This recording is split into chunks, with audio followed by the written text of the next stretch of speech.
So the case against the Fed, written by Murray Rothbard back in 1994, clearly states that the Fed is using sophistry, which is a type of fallacious or fallacy argument, as they control inflation and control money supply.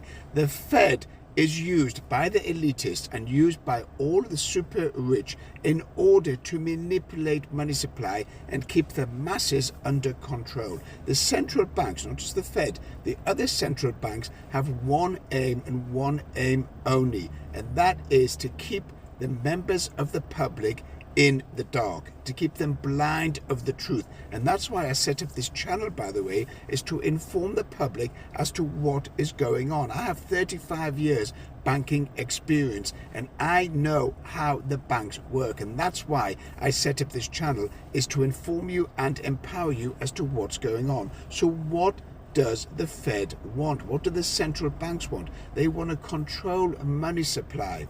They want to manipulate inflation when it suits them. They want to create debt that you, the taxpayer, have to pay for. Not only you, your children and your grandchildren have to pay for the tax burdens of governments that want to spend money on stupid, silly, non-virtuous projects that they believe are good. So in other words, the democracy that is set up, where you think you are voting a government administration into power that's going to act on your behalf, actually acts against you.